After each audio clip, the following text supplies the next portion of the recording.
आनंद लगुच क्या नृसिंह प्रसाद महांती एकाधारे जड़े सुसाहित्यिक एवं सुसंगठक साहित्य और संगठन गोटे मुद्रार दुईटी पार्श्व जहा साधना सापेक्ष नृसिंह भाई से साधना करथिले। आज तंकर स्फूर्ति कमिटी तरफ आयोजित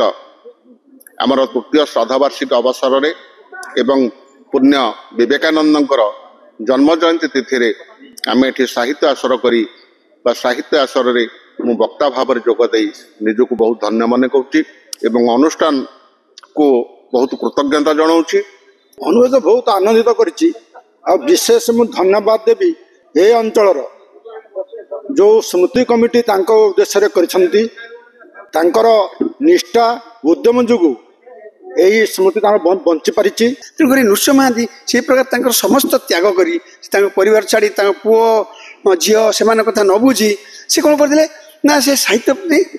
आग्रह प्रकाश कले आ चेतना देते से कि कथा कही तुम्हें जहाँ कहूच कहले हेनी लेख लिखि चल जो लेखाटा कि तुम चिरंतन सत्य हम जमी टम्स अंकल क्याबिन टमका कुटीर आमर जमी गर्की माँ जमती आमर तस्लिमा नसरीन को लज्जा निर्वाचित कलाम जो दिग्दर्शन देती समाज भितर को जो गोटे आह्वान सृष्टि कर सारा समाज को जमी आमर एटी कवि आमर लिखिं प्राणी आरत दुख परमित देखु देखु बा सब मो जीवन पछे नरके पड़ी था जगत उद्धार हो। कवि नृसिंह प्रसाद महांती कहते जे कवि जीवन भाव जीवन उत्सर्गीकृत